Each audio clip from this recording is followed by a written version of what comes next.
what was my favorite part about it? Going on missions.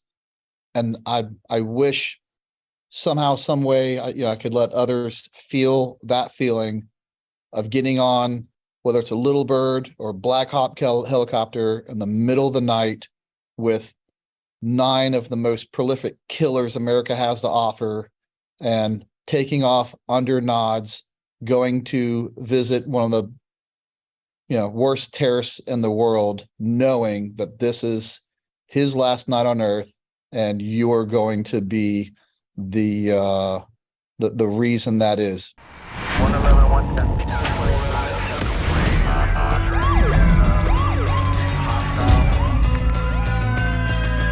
You training to be a street cop? Hey guys, welcome to this episode of the Street Cop Training Podcast. I'm your host, founder, and CEO of Street Cop Training. My name is Dennis Benito, and we have with us today Brent Tucker, first responder coffee company, special forces, amongst other things. I will let you give them your bio because I'll probably fuck it up as I usually do, and I don't want to do that to you because you are inherently a nice guy right off the dick, and I don't want to disturb that. Great. I love talking about myself. The 20-year career in the Army, joined after 9/11. The first job I got into, I knew it wasn't for me.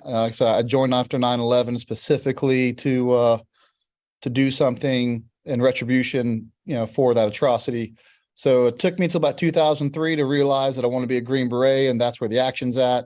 Spent almost 8 years as a Green Beret, bouncing back and forth from Afghanistan and Iraq, and spent the last half of my career in the Delta Force, going around the same countries and added a few countries onto that. Dude, Delta Force is, I don't know if people know the intensity and how hard it is to make Delta Force. And I have to give credit where credit's due. If I didn't listen to Goggins' second book, I wouldn't know that. But Tell me about that a little bit. Did Goggins talk about in his book going to selection? Yes. Oh, did okay. Goggins was a visitor in West Virginia to our selection process. Didn't make it, unfortunately. I think he said that as well because he screwed up navigation or some shit like that. Yeah, and I don't know him personally. What I do know about him, he is a machine. No, I don't think anyone's going to take that away from him. But it is a classic, type of case where we're looking for the whole man concept. Yes, you have to be a stud, but we're looking for problem solvers, people who can think on their feet, or think when they're tired and hungry, which not everyone can when you start really putting the screws to them. So yeah, it is definitely, like you said, I would agree with that in the most humble way. I don't think people realize what a small percentage of special operations end up at a tier 1 unit. It is a very, very small percentage. So there are different tiers. Maybe you can shed a little light on this for some folks. Yeah, absolutely. Within special operations, there's tier 1, and really everyone else is tier 2 or 3 below that. To be honest with you, it doesn't really matter if you're tier 2 or tier 3. Everyone below that is the same. There's only true 2 tier 1 elements, SEAL Team 6 and the Delta Force, both through their hostage rescue focused mission. Obviously, that's just that type of mission set requires focused training and a lot more training and resources to do it properly and do it right.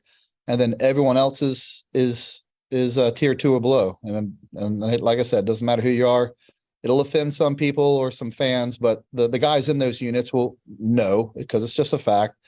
So, whether you be a Green Beret, a Ranger, a Navy SEAL, a Marine Raider, none of those units are tier 1. And those are the units that we recruit from to come up to tier 1.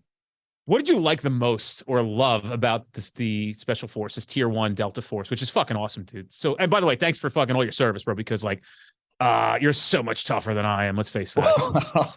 I can, first of all, thank you. Thanks for saying that. I can tell you without a doubt, it's not even hard. What was my favorite part about it? Going on missions. And I wish somehow, some way, I could let others feel that feeling of getting on, whether it's a Little Bird or Black Hawk helicopter in the middle of the night with 9 of the most prolific killers America has to offer, and taking off under nods, going to visit one of the worst terrorists in the world, knowing that this is his last night on earth, and you are going to be the reason that is. Just it's addicting, and nothing else in my life will ever fill or replace the adrenaline of doing those raids. Dude, no question about it. I just tell you, you triggered something in my mind, a funny story. So one of our instructors here, his name's Sean Grogan, and he teaches body language and behavior analysis and all that shit. But he was a Marine, and he was the invasion of Fallujah. So I got him. I don't know if I got him his last couple of weeks of field training as a when he was a cop, but I at least had him when he was brand new. He didn't have a year on the job, and I got him in his first pursuit. I think the first night he wrote me, whether he was still in field training or that he became my partner, I was taking him under my wing because I liked him. And he got in the first pursuit. I never forget after the pursuit, he's like, bro, I haven't felt adrenaline like that since we invaded fucking Fallujah.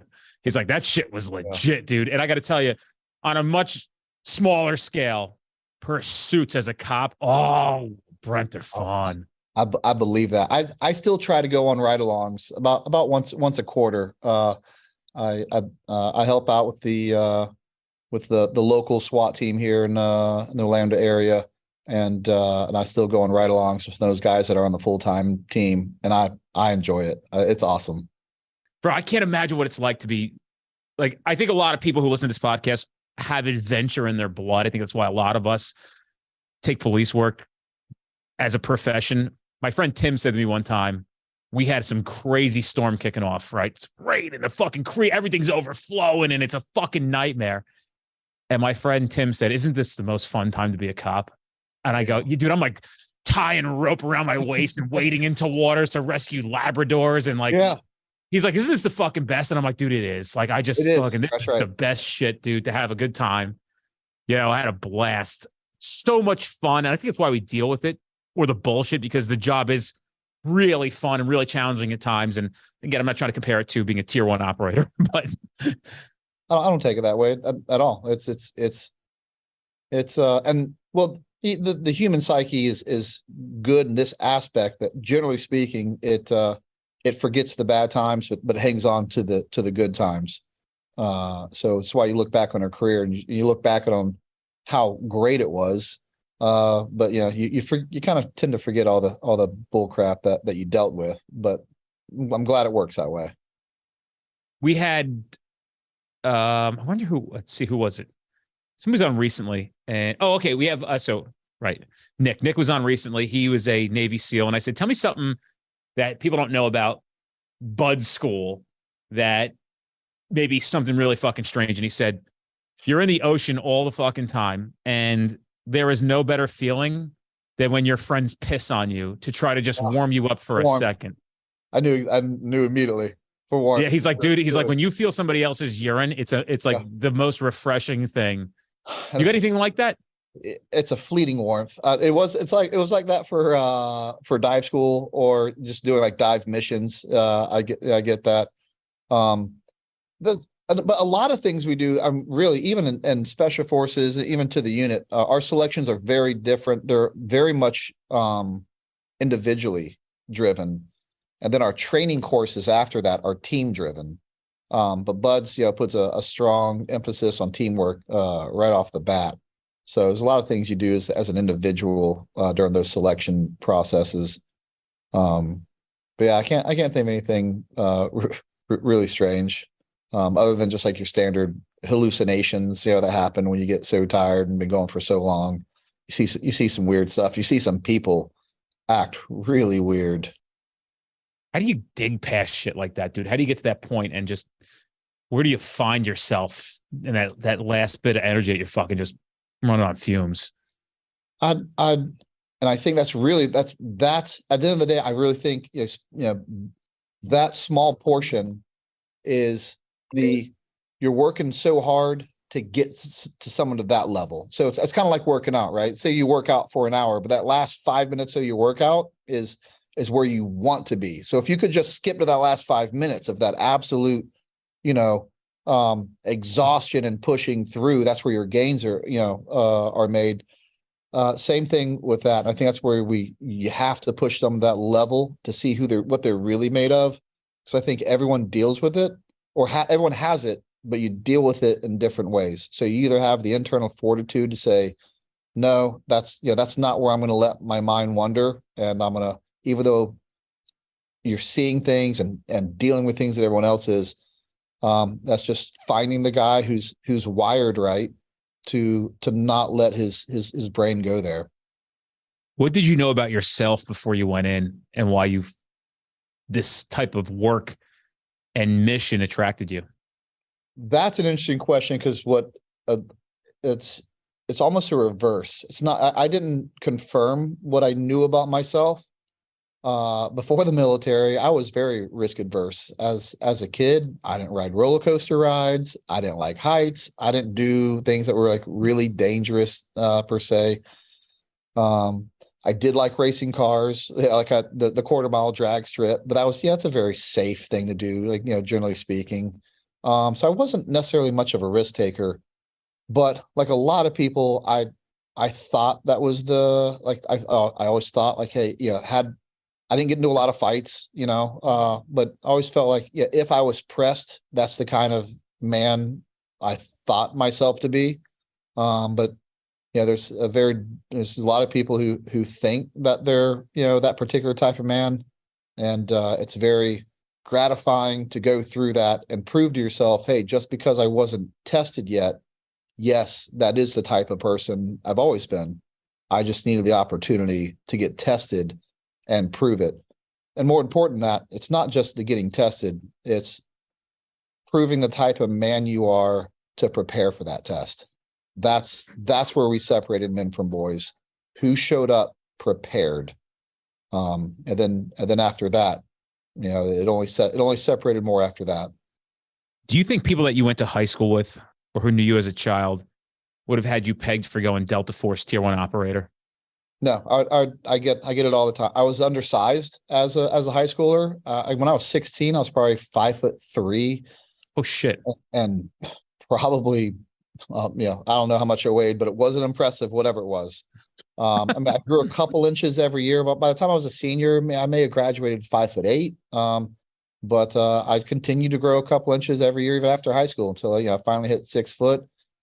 And I tried so hard to put on weight my whole, high school time by eating all I could, working out as hard as I could. Just the genetics just weren't ready, and we're never gonna, there's nothing you can do about that. And the truth is, I am so glad. I was a very athletic kid, though, even though I was, undersized, and it made me work twice as hard to do what other kids could naturally do. And if I could go back, I would not change a thing. It really made me who I was. And then eventually, I got that work ethic was set because of that. It's funny as you say that. My number 3 is a runt, but he's got the heart of a lion, dude. And he just does. And he's got no shame in his game. Funny that the correlation of that is, and again, I talk about, selecting the right person, being wired right. It's not just your physical, attributes, although they have to be there. Not everyone perceives reality in combat, and this is the same. And I'm sure law enforcement will understand this. You have to perceive the reality of your situation, and some people get it, and some people just don't get it. And I don't really know. It's something you can't train for. And it's even harder to assess for, but it. Now, and I'll give you an example. Just because a guy is fearless and runs into a house, but if he didn't understand the danger that he was going into, I don't know if that's fearless, because you didn't know good enough. You didn't know enough to be afraid of the situation. That doesn't make you brave. And the reverse of that is still true. Like, if you think everything is out to hurt you, and you're in some huge danger, and you can't move the way you need to move, you won't contribute to the team. So just being able to find the right person who can assess the situation, but assess it accurately to decide when they're going to take a risk, when they're not going to take a risk, and how fast they can assess that and move. And it's huge. And I have that with my kids as well. I have one kid that I thought was brave, but I think she just doesn't always understand the risk she's putting herself in. But she's a beast, and I love her for it. But those are attributes that, to some degree in law enforcement and military, that they're traits that follow them the rest of their life. And when done right, they can be a huge benefit to the team or the opposite. I actually love what you said, and I'm going to think about that a lot. It correlates to a saying that I have, but I'm trying to think if it's the same. And I've said it before in the podcast, and I'll say it again. And actually, the Street Cop Survivors Club, which you'll see those guys in Nashville. So, guys, if you don't know, Brent Tucker is going to be the fucking Nashville conference. I'm fucking pumped. I didn't know you're coming, bro. I'm fucking so excited. And I dude, I just want you to know that, like, it's going to be chaotic, and I'm going to hug you and kiss you on the lips, and I'll catch up with you in about an hour. Okay. And I don't want to seem like I'm rude, but it is going to be chaos. 1,500 plus people. Day one and day two, especially, dude. Yeah. They already bother me enough here. The 19 people that work in this office. Then I'm going to have like 35 people there who are working with us, bothering me nonstop. We have a lot of shit to do, a lot of stuff to work out. But and a lot of this stuff actually gets done day one. But our Street Cop Survivors Club is a group. It's a Facebook group, but essentially it's more than a Facebook group of men and women who were significantly injured in the line of duty. And that typically means through a horrible car crash or being shot. Typically, most people are, and it's not saying you need that to happen to qualify for the group, but a majority of people in the group have been shot. And I created a shirt for them. They're going to be selling, and because we have a nonprofit now that supports the men and women in law enforcement who essentially were shot in the line of duty or significantly injured. And what we're trying to do is create a kind of like a unique response to them, where when it happens, we can provide some support in many different ways. It's hard for me to reveal what that is yet because the semantics of it haven't been worked out. But the back of the shirt, they wanted to have my phrase that they've heard over and over again on it. And I'll actually show it to you before we wrap this thing today. And the phrase is, although I have fear, I am not afraid. So I think that really kind of encompasses what you said as well. Like, yeah, I'm fucking scared, but I can't let that dictate my decision. I can essentially acknowledge that the fear is here. There are some consequences, some risks.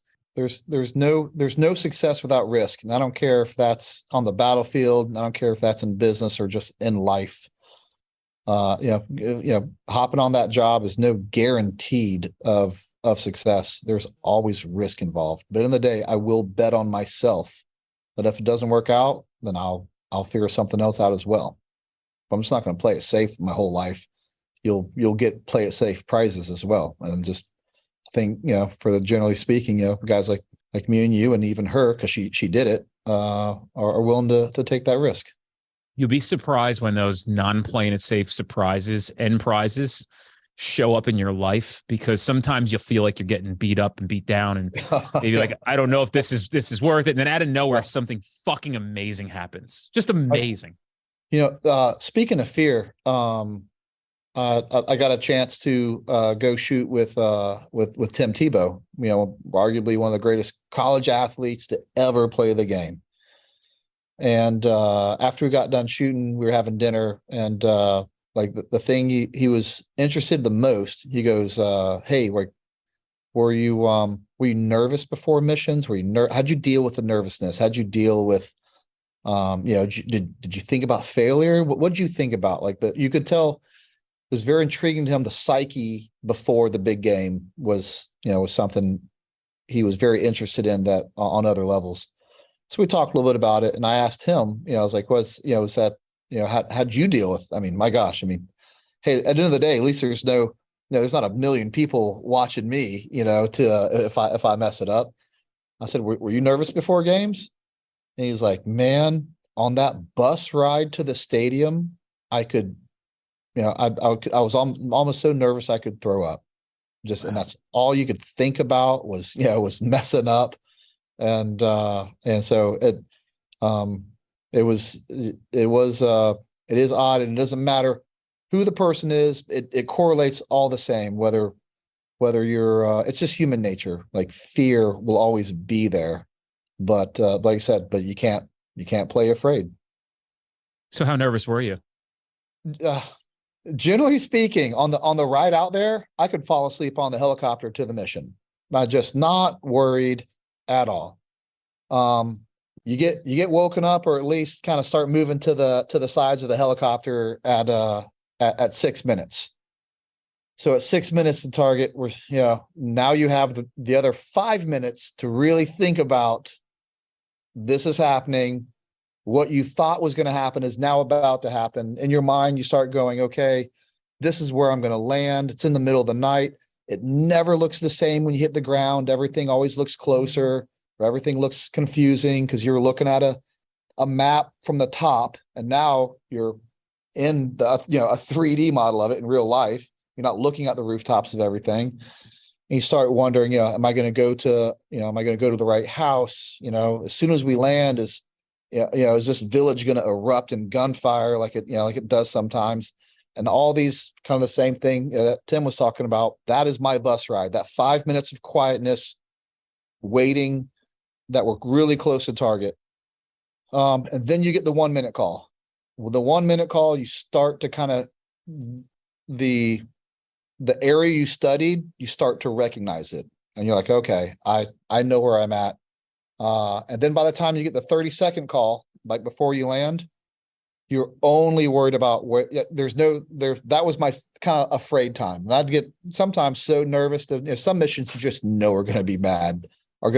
Everything's just stacking up that way. I'd get even shaky nervous at times. I don't want to die. I don't want to leave my kids fatherless. But you get the 30 seconds out. The only thing I would concentrate is, cliches is my job. And I wouldn't worry about anything that could go wrong. I was only worried about what my job was as soon as I got off that helicopter. And when the wheels touch down, everything just moves so fast. The operators at the unit they're just so good at what they do, and they move so fast. You're just on autopilot, kind of keeping up. By the time it's all said and done, it's definitely too late at that point to be afraid. So that's kind of like the emotional roller coaster of flying to target. What's it feel like when you're flying out of target? Oh, well, as long as everything went good, high fives, big smiles, and waiting to go back to the campfire to hear all the stories about all the things that happened on target that you didn't see. Those are some of the funniest times, just hearing things guys did, or maybe they tripped on something, or maybe they opened a door and it was too late, and who knows, they did a flying jump kick into some innocent guy's chest who just happened to be at the wrong place at the wrong time. There's always shenanigans for the guys who, when it's game time, are obviously some of the most prolific killers and just serious as can be. As soon as the job's done, they're also some of the funniest people I've ever been around. So how do you think of death, knowing you faced it so many times, inevitably? There's two answers to that.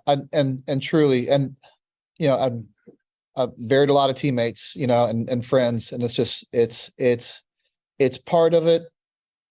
And when it happened, to be honest with you, I never let it completely control me. Like, oh, that could have been me. It could always be you. Like every day, it could be you. It could be you in training. Tomorrow when we work through explosives with jet airplanes. I really never did think about death. To be honest with you, a whole lot. Other than that small window on the helicopter when it's like you're about to really put yourself in this situation. Outside of that, it's not something. I have a finite amount of time, and I'm not going to devote any of my time towards that because it's just not beneficial. When you're training to be and executing at the highest level in the world, which is what the Delta Force is, it's not beneficial to me or my teammates to sit there and think about all the bad things that might happen. So it's that easy. I just choose not to. You have 4 kids, and I can hear how much of a devout father you are. in just speaking with you, and I think it takes one to know one, right? Most of us just are obsessed with our children and are proud and just enjoy them, flaws, strengths, weaknesses. We just, all of it, you can't get enough of. So when you're with your kids, how thankful are you that you weren't one of the ones that unfortunately lost their lives and you survived and got to spend this time with your children? And I said, hey, well, there's two answers to that. And this is the second part. When, the last unfortunate incident we had was John Dunbar in Syria, and Matt Tunro was on that mission as well. A British SAS guy. All those are open source information. Not spill any secrets. You can Google it. When my kids started, my kids have been to more funerals than any kids should have to go to. But when they started being old enough to realize it and realize like this is what daddy does, and my kids, they were old enough to know. I got shot up one mission and had to get evacuated back to the States to save my life. And my kids are visiting me in the hospital, and it's hard to not think about that when that's their world and that's the world they're in because of you. When I was still operating during those funerals and those times, I thought about it a lot. But those were the times to stop and think about where you're at in life and kind of reflect. I thought about it a lot then. But after that, you have to push it, bury it deep and push it in the back of your mind and just not go there and think about it because it's just not beneficial. Now that I'm out and I don't have to do that anymore, there are definitely times I go do things with my kids that I wouldn't, because there was a time in my life where that wasn't an option for me to do it. And now that it is an option, how selfish would it be of me to be, even though I'm tired, to not do something with them that I could. And I think that's partly because, of the kind of life and death job that I had, and that I won't take the time I have with my kids for granted. Do you think that they have a great sense of relief knowing that the father's retired, and have they expressed that to you? My oldest for sure. But I don't know, at one point they'll realize it. They knew dad was in the Army, but I don't even, my kids don't have we talked about it already once. Most of America doesn't have a firm understanding what the Delta Force is. My kids don't. But I think it's not something I talk about a lot, to be honest with you. That's something I'll always be proud of. But I closed that chapter of my life. It's not who I identify as. It's not who I am as a person. It's a job I did. It's a job I'll always be proud of. But now I have another goal in life with First Responders Coffee Company, which is literally raising money for first responders. And speaking of death, Mike Melmerstadt, an Orange County SWAT guy, just passed away last week, and we immediately were able to donate money towards that, and continue to donate. Through, we have gun raffles going on, and the connections we made through the community.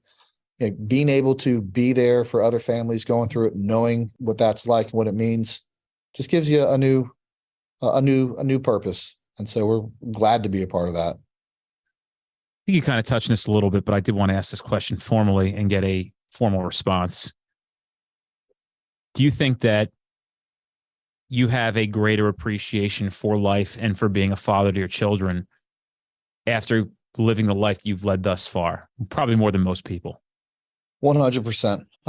There's a, just trying to think of a way to, to encompass that, and dive into that answer. But I don't know if I'll do it justice other than just saying 100%. Let's go back a little bit. And again, I don't want to sound like the cliche podcast host who's trying to, I really try to keep it different than other people, but this one piqued my interest a little bit. When you said before things can go wrong on these missions and shit starts to stack up, what kind of shit happens? Go down the line of things that have gone wrong, to be honest with you. And I'll go into them, but I will say this. over, a 20-year career, and the majority of that within special operations, the bad times sucked. The tough nights were tough, but we learned the absolute most on missions that went wrong. If without a doubt, it's when things went right, we obviously, why would you change anything that you're doing? Because things are just going right.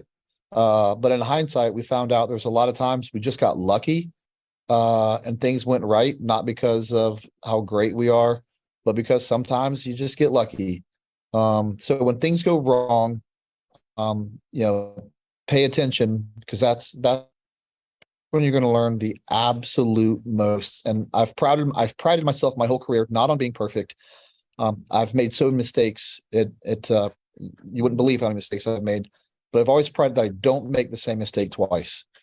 And I don't care what profession you're in or what you do, you've got to live by that particular mindset that mistakes are okay, generally speaking, but you can never make the same mistake twice. We've made the mistake of giving out information to our partner force too early, having our partner force give up that information and walk right into a bomb that killed people, only to find out that it was our partner force was at the basis of that. It's a tough lesson to learn, but it happens. Were you able to take your mistakes and lessons learned to others to help ensure that they don't make the mistakes in the future?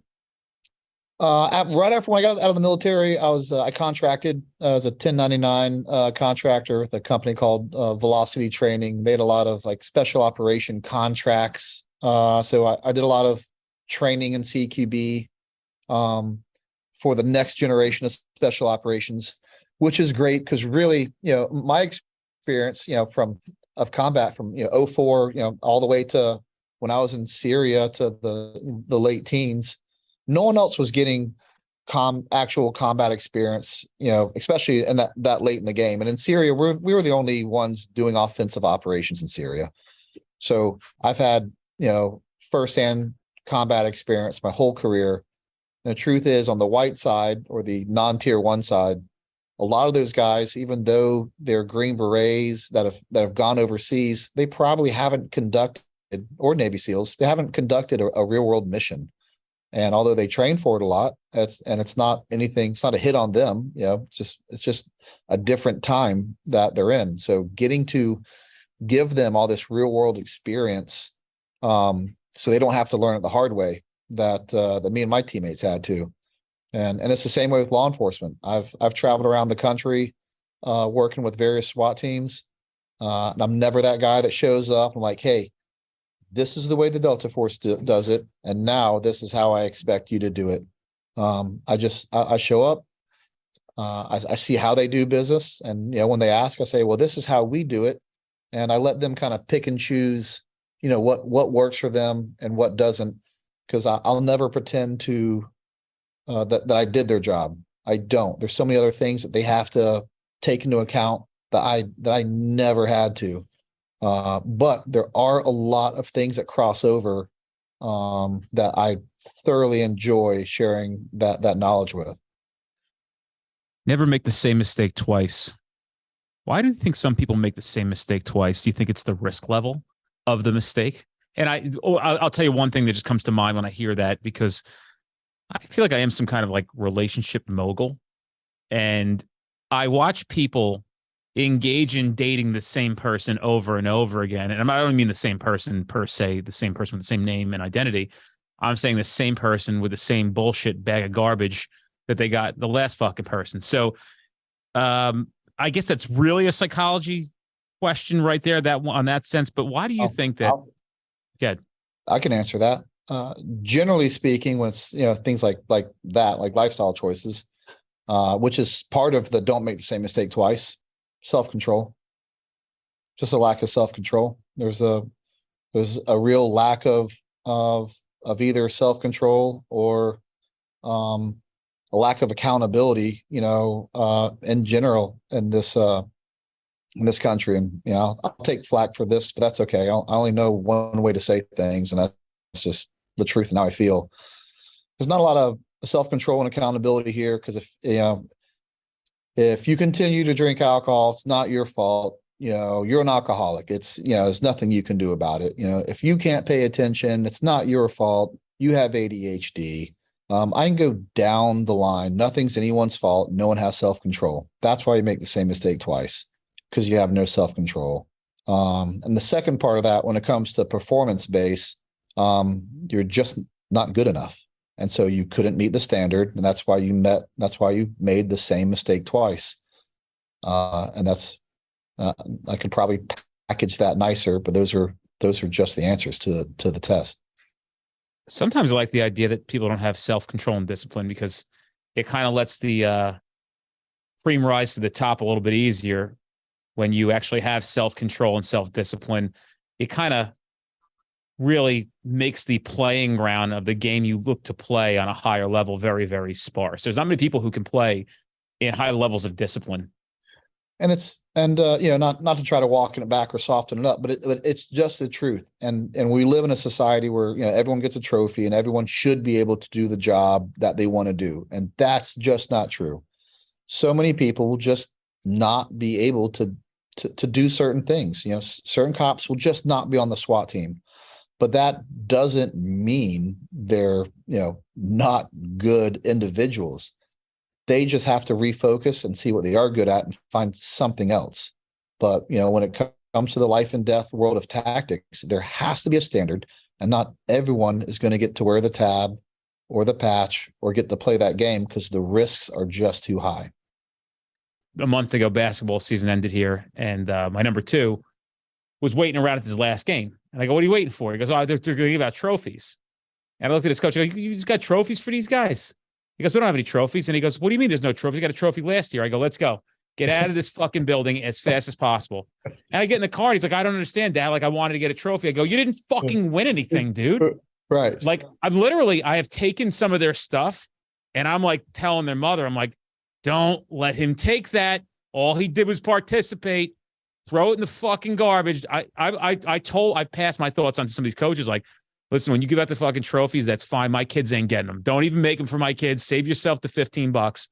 I don't want these kids getting participation trophies, because that is not how life works. And what's crazy? People are fucking soft, and they're like, "Oh, why would you say things like that?" Listen, your kids can be whoever you're going to make them. I'm going to make my kids the way that I'm going to make them. Right. So my kids may not be, basketball stars. That's fine. We'll go see what else you're good at. But I'm glad you got the experience. I'd love for them to experience all sorts of things, and I think it helps with that rounding off, them as a person. But yeah, it doesn't mean we're gonna congratulate you as if you were successful to everything. It's part of the problem. You ever feel like you're one of these very few souls on earth, kind of with brains? And like every so often you come across somebody with brains and common sense. You're like, "Oh, well, I didn't know there's anybody else here. This is great. It's nice to see you." I felt more and more like that. I would say almost, last year. I'm not big on social media. I don't have a large circle of friends. I have my family and my business, and that's what that's what I focus on. But yeah, that mentality was there. And you start thinking, am I the only one taking crazy? Am I taking crazy? Right. The only one that thinks there's two genders? Am I the only one that thinks trans women shouldn't compete in women's sports? It's taken a little bit, but I think the common sense Americans have finally had enough, and it's good to see more and more people take a stance on it. And if I had to take a guess of why it happens, I think a lot of us were just like, this will pass. Like, this is crazy. Like, there's no way they're serious about this. And not only were they very serious about it, they got more serious about it. But I think it's about time, that the other common sense grounded people on both sides of the aisle have had enough with it. Hey guys, if you're enjoying the Street Cop podcast, do us a favor and give us a review on iTunes or Spotify, wherever you're listening to us. Tell a friend. We don't charge anything for the episodes. We appreciate your support. Check us out on any social platform by putting into the search bar Street Cop Training. Give us a follow. We have a lot of free content coming out every single day that you might not catch here on the podcast, and it's important for you to be able to do your job more professionally, and we also entertain you as well. Tell me about one of the most humiliating experiences, or humbling, I don't want to say humiliating, humbling experiences of your life going through what you've been through. No, I'll tell this one, and I've never told this story publicly. I actually had to come back to Delta Force training twice. The first time I went, I got in trouble because I brought one of my Green Beret friends onto the compound, a top secret facility, just brought a buddy on during the weekend and thought I could get away with it. It's a long story. The truth is I did get away with it. And the only reason why I got caught was a neighbor's wife overheard a story of another wife talking about it. And it's just the wives network. And one of the wives' husband was an instructor, and just was like, well, we'll see if that happened. So as they were calling people in to say, hey, they didn't even know who it was, nothing. They said, hey, did someone invite a friend onto the compound without permission? And I basically said, yeah, I did. And they were like amazed. Why are you that dumb to even admit that? Because they really didn't know who it was. There's a little more to the story. I believe they'd have found out who it was eventually. So just be a man, fess up. And so I got invited to leave and said, hey, come back when you grow up and you don't think it's okay to bring friends onto a top secret compound. And that is super embarrassing and humbling because I had to go back to Special Forces after someone who got a chance to be at the greatest combat organization the world has ever seen. And I lost the chance because I invited a friend. It was the stupidest thing that could have ever happened. And you'd be like, why would you do that? Have a hard time explaining why I would do that to this day, but it happened and I didn't shy away from it. And I got kicked out and sent back to be a Green Beret. I did a deployment with that team, back to my old team, and had one of the greatest deployments of my career. Absolute greatest deployments of my career. We ran the commando mission out of the East, and we killed more bad guys than any other team in the country for that rotation. Saw a lot of action. I still talk to those guys to this day. I was fortunate enough to get a second chance and go back through training, and I made it. And I made it the second time. And really the whole moral to that story is, and what I thought was the lowest point of my life of doing something so stupid, I lost my own dream job and I had no one to blame but myself, was the greatest thing that I wouldn't say the greatest. It was something, it was beneficial to me. I went back, had a great deployment. I still got to come back and carry out my dream. I learned a lot from it. I grew up a little bit. Before that, I was a little bit of I kind of do what I want guy.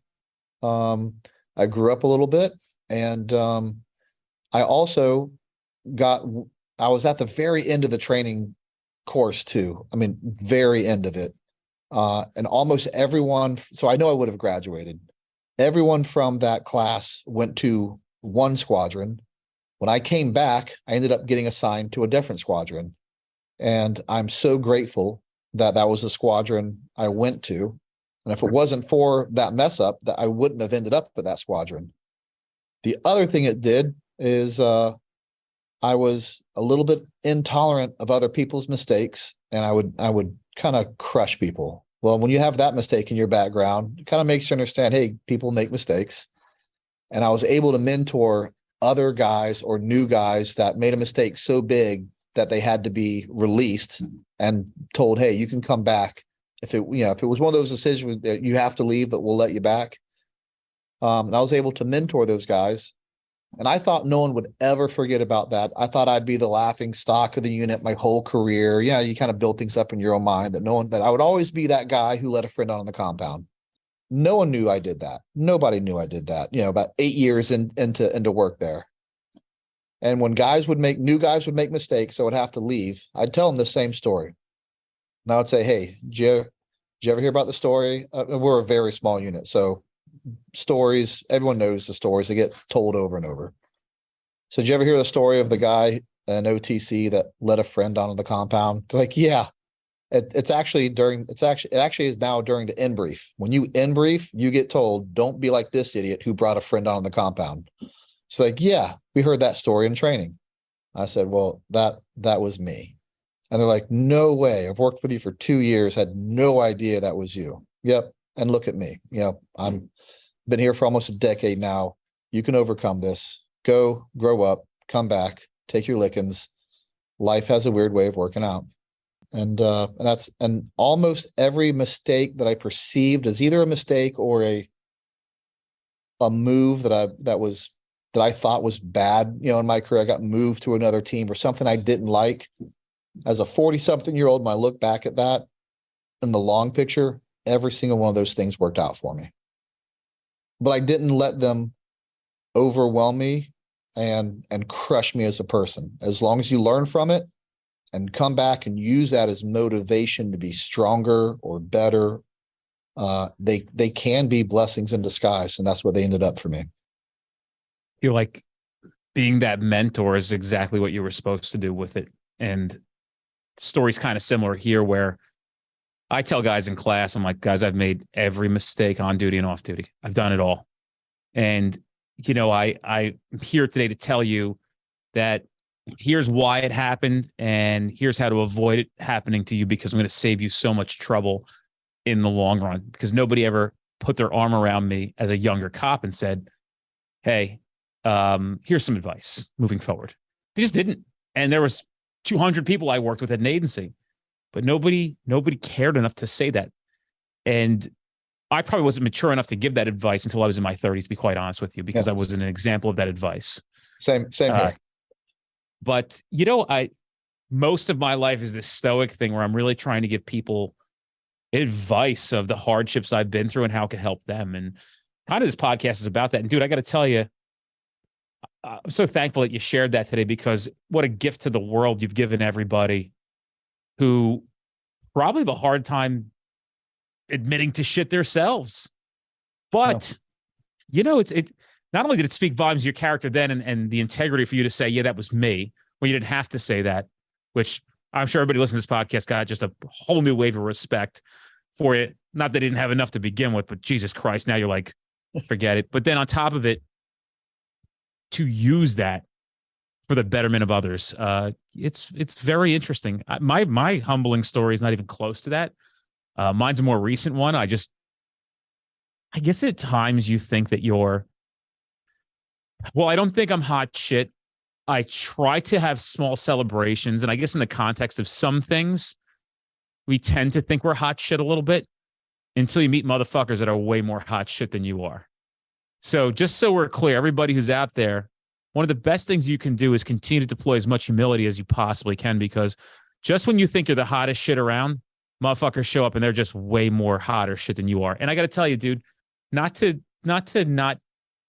celebrate our wins and things are exciting. I think I get more excited about things at times, but man, there's certainly a counterbalance to having success, and it only takes a little bit to get you chopped right back down to size where you belong, but also it gives you perspective where you have to go as well. So, and I guess the correlation to that is I joined a mastermind group, and the price to join is not an easy one to swallow. And I'm very much into investing into my growth, in turn, everybody else's growth.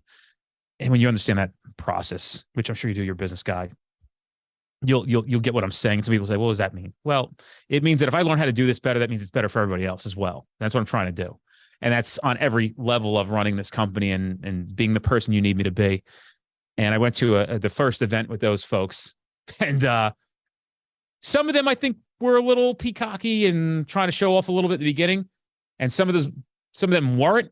And what I found out was the ones who weren't were just way more wealthy than I was. I mean, like, and I'm not even that, like, dude, I'm comfortable. Motherfuckers ripping, 8 million a month net to the neck. Yeah. Like, yeah, dude. Right. And you're just like, I'm doing good. I bought a hot tub. Right. And like, not only did I get a hot tub, I got a big ass one and it was expensive. And like, like I didn't get the 80,000, but you're spending like money on a hot, you're like, damn, I'm doing all right. Right. And then people like, so confirm that they're like, your hot tub is awesome. And like the backyard's cool. And I'm like, thank you, because I'm having some, and then you meet people who are like, yeah, I did 900K this month. And I'm like, yeah, like your whole company. And they're like, no. Like, that's what I took home after EBITDA and all that shit. I'm like, what? Right. Yeah. I'm like, what? So like, it's not about the money. It's about knowing that you ain't the only motherfucker out there, and people out there are doing it way better than you are as well. Yeah. And that's okay. Just don't pretend like you're the best there's ever been.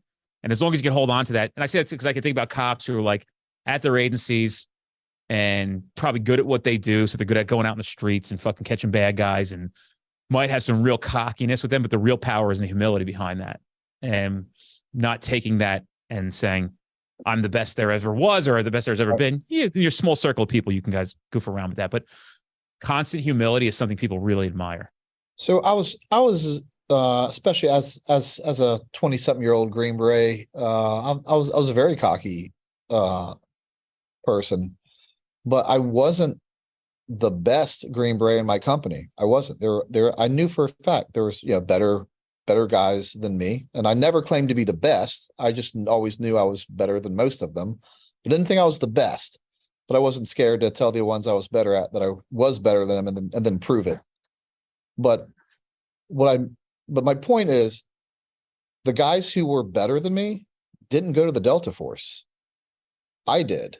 Why is that? I don't know. One of the reasons I know is because I went to selection. The other two did not, or three, however many there were that were better than me. And I don't know. And I know they wanted to, but at the end of the day, sometimes there's something that comes along with cockiness that they won't. Well, you can't be overly cocky. If you're so cocky that you're not willing to fail in front of other people because of your ego, then you'll never, meet your whole potential either. So you can be as cocky as you want, but stay cocky on a small department, or, I'm not making fun of small departments, but, stay cocky and not go out for the SWAT team. And just believe that you could have always made it rather than prove it or disprove it by going. And so I don't have a problem with ego and cockiness. I think it drives people to be better, generally speaking. But sometimes when it's at a level that you won't go take a risk to advance your career because you're scared of failure, then that's when I have an issue with it. Well, I think people have a real big misunderstanding of ego versus conceit. I think that ego is a very healthy thing to have. And people often misunderstand me at times, especially if you have no context to who I am. Obviously, I'm much more displaying humility at this point in my life. But sometimes I'm not, dude. Right? And the next day I'm like, oh, that's kind of like dicky of me to like fucking say and do. And I don't know why I go that route sometimes. And I typically try to make sure in the future I don't do that again, because I'm just a human being and I make mistakes. But I'm also not conceited by any stretch of the imagination. But I have ego because I have confidence, and people get my confidence confused with conceit. Absolutely. Yeah, that's the drive, the hunger. One of the things I would say that I fear the most, I'm very aware of, concerned with, is the possibility of not being successful in business, and then finding out that I was only good at one thing in life, and I should have just stuck to killing people in the middle of the night because I'm not good at anything else. And so that there's a healthy amount of fear as well. There's a healthy amount of confidence. There's a healthy amount of fear that both keep you on the right track. And that fear of failure has me putting in 13-hour days, at least 6 days a week. I try to take Sundays off, but the truth is I'm probably going to crack open the computer, write a couple emails, and make sure I'm ready for Monday. But there's, we talked about fear a little bit, controlling you. But there is also a healthy fear as well, and it drives you to success. It's again, there is obviously much more deep rooted shit. And as the podcast gets bigger, I get emails and messages like, I have to disagree with what you said in episode 738 at 1643. You said this about transgender athletes, and I'm like, I don't fuck like guys. I'm just trying to do my best. Does it bother you? Do you go to the comments and see, or no? I don't give a fuck. To those emails? You could fucking stand on hilltops and scream megaphones that you don't like me. And I honestly don't give a fuck. So don't even waste your time. And I just don't care. I can't emphasize it enough. And I'm not saying this from some weird place. I have learned a long time ago to stop giving a fuck about people who are doing nothing with their lives and who's literally. And bro, it's crazy. It sounds even in this profession with special forces and military and police and fire and first responders. There's so many goddamn keyboard warriors, not just dorks in their basements. It's fucking keyboard warrior first responders, all fucking tough guys. Yeah. All fucking tough guys. All of them. It's fucking nuts. And dude, like, I don't feed into it, but dude, it's disheartening to see that these guys and girls are like, you're such in a bad place. You're going to take time out of your day to criticize some of the work that we're doing. Right. Like, then guess what? Don't even look at us. Like, just don't even look. It's okay. Right. I just had a guy said something to me about, podcast that I did recently. And I said, hey man, I appreciate your attention for as long as we've had it. I'll take this message as a signal that you will not be with us anymore. And I hope that you stay safe out there, my man. And I rarely re-comment, but I was still very, very nice about it. I really meant it. Like, dude, I'm sorry that one episode out of 812 did not meet your liking. Right. Cool shit. I'm sorry that that this bothered you. There's no acknowledgement for the other 811 episodes. So if I can't help you, maybe your therapist can. Yeah. I try to look at most of them. I don't want to, disappoint anyone. But you're right. You're not going to please everyone. No. Some people just give most of the comments, and I don't mind it if it's a comment that's, generally either something they don't believe in that you said, or it's some sort of constructive.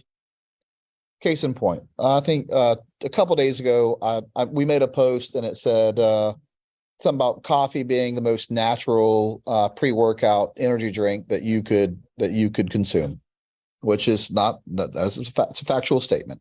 And the guy says, "Oh, exactly what I want to do when I work out. Have to take a big dump." And so, just the most useless comment ever. I don't even know what is. And so I wrote back. I said, just what I want to do when I'm squatting is need to take a massive dump.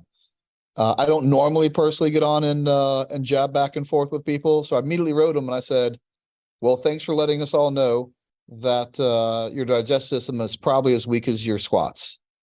And and the guy writes back. I was like, well, we lost that customer. But the guy writes back. He has no idea who I am or my history or anything. And he just goes, oh my gosh. I never thought I'd get smacked down by a coffee company that hard. And he just laughed. He goes, I'm sorry. Now that I think about it, that was a really jerk thing to say. You guys have a great one. I think he's a customer for life, dude. Yeah, he's probably a customer for life. Yeah. That's fucking amazing. Well, they dude, don't always end that way, but every now and again they do.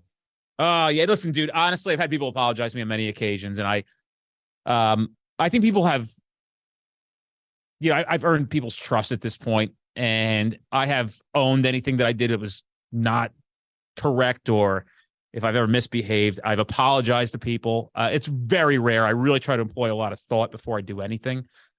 And actually, it becomes very natural now. But I actually, yesterday was approving, we have a Facebook group with 100,000 cops, and they'll pose questions, and then I prove which ones are important. And just so you guys know, if you are posting in the group and you are trying to recruit people for your agency, and there's 19 people write to me like, hey, I put training flyers up and that we're hiring at our company. And I'm like, yeah, you guys and 1,600 other fucking people. I try to pick which ones we haven't done yet. I try to keep the feed interesting. Well, anyway, yesterday a guy put a question up about a domestic violence incident that occurred, and he thought this was his opinion. And I prefaced it by saying, I am in no way trying to sound like a dickhead. I just want you to understand that before I ask these questions. Because these questions will sound like I'm being a dickhead. Yeah. And then I said what I said. I said, where are you formulating your opinion from? What cases are you citing that make you believe that this was not an exigent circumstance? Da, da, da, da, da. And his response back to me was, I would never think you're a dickhead. You didn't even have to say that. And that just told me that, that guy has given us his trust where he can show up vulnerable and know that somebody with compassion is going to help him and help him better assess future situations. And he doesn't have to come here with his head getting fucking sliced off because it was an infantile question. I remind some of these older guys, we were all new once. Yeah. I don't know when you fucking forgot that we were all new once. I got 22 years in this profession. You've got 17. You've got 15. How dare you talk to the 2001, 2003 you in the way you just did? Imagine if you were that guy at that time. You would have been crushed. Why are you doing that? And that's why they come here, because they know that our arms are wide open. We just are. And it's funny you say that. I've reminded several senior operators that same thing. But I also will say, I don't agree with the term, there's no stupid questions. Of course there are. I've fielded a bunch of stupid questions, but not all. But that's not the general consensus. A lot of people that that ask questions, and I go, man, there's no other way he would know other than to ask this question. There's a lot of people that ask questions that have no business asking questions. Like that's a Google search away, or that's a look. Well, or like sometimes I call it, that's a look at me question. Pay attention to me. I'm engaging and asking questions. Come on, ask a decent question. Man, we're just trying to do our best. And I think tomorrow is always a new opportunity to reinvent yourself and be a better human being than you could be the day before. And Brent, it's fucking awesome to meet you, bro. I can't wait to fucking hang out with you in 3 weeks and chop it up and shoot the shit. And hopefully we can get together and do some Nashville shit together. I'll be down there looking to hang out with you for sure and have a good time. Yeah, we're gonna have a good time, bro. A lot of cool people coming, and it's gonna be good. So, dude, it's great, and appreciate you being here today, taking the time out. It was a really good episode. Yeah, well, thank you. I enjoyed talking to you. It was really just like sitting around and just talking back and forth, and didn't feel much like an interview. It was real comfortable. I appreciate it. I'm one of them motherfuckers. I'm one of them guys. Oh wait, hold on a second. What do you want to promote? Promote your shit. My bad. I'd as much as I'd love to promote my stuff, more importantly right now, I touched on it earlier. We call it coffee with a purpose, and sometimes it's not all about the coffee. Mike Lumberstadt just passed away, an Orange County SWAT guy. We've already donated to it. We'll continue to donate to it. Please go to frccoffee.com. We have a donate link at the very bottom, and why that's important is because we don't, unlike GoFundMe, 100% of everything that goes to our donations, which is a 501c3 nonprofit, is where that gets donated to. Our nonprofit goes to that family. So the one thing I want to talk about is Mike, and what an amazing man he was, a husband, a father of 3 small children. He passed away. And that's what I want to talk about. Please go to our website, donate to that, and it will go right to his family. We'll talk coffee at a later time. Off-duty training accident, right? Something like that. Yeah. He was doing hand-to-hand training, and he had gone home, and his head just didn't feel right. I ended up checking into a hospital, and ended up having what we believe is more likely an aneurysm or an internal brain bleed. And as they went to try to correct it, things just went south, and went south in a hurry. So it's sometimes even worse when it's one of those incidents that makes no sense. I've been there, I've lost guys on training accidents in the real world. And oddly enough, sometimes it's easier to take a real world mission accident because the risk everyone's taken. And sometimes those training kind of senseless incidents are the hardest to digest. So the boys are hurting, the SWAT guys are hurting, the department's hurting, the family's hurting, and that's what I'd like to talk about. Like I said, we'll talk coffee at a later time. Yeah, that GoFundMe is up on our page as well. Yeah, I'm not saying don't. Yeah, go to GoFundMe, go anywhere, please. Yeah. So I think I've already donated to that. This is not a brag, just to set an example of, we certainly try to do the best that we can in our part on making sure that these, and we got a lot of stuff in the works for us as well on our 501(c). Hopefully this year we'll get that all worked out. But a lot of good people behind that. And the craziest thing is it's guys who were shot that are putting it together and for these families. So it's I guess the world is entitled to receive help when they need it. And I'm glad that so many people like yourself and the men and women in the Street Cop Survivors Club stepping up to the plate and all pitching in. One of the guys, Danny Coyle, just came here the other day and dropped off from about an hour and a half away all the raffle prizes they'll be raffling off at our conference. So he just on his own time. These guys are doing a great job. They're getting a lot of donations and shit like that. So it's super cool. But yeah, man, we're on that. And anything you need from us, always available. And I just have to say this: when you go to the GoFundMe, you'll see maybe up to $150,000 donated and say they're good.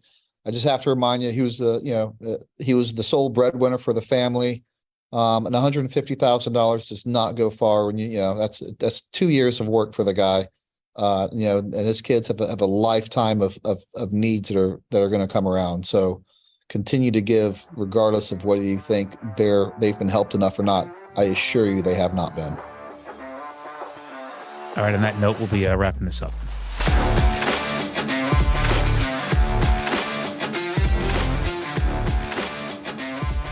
Guys, if you're in an area where you're trying to get to our classes, but we're not close to you, fret not. We actually have on-demand training at streetcop.com. You can take that course online right now, and then you could attend that training in the future at no additional cost. You can redeem your voucher, so you get 2 for the price of 1. We don't want to deny you the ability to take this training now, especially knowing that it can keep you safe, at a very minimum, putting bad guys in jail where they belong, and at the maximum, going home to your family. Check out streetcop.com for that offer.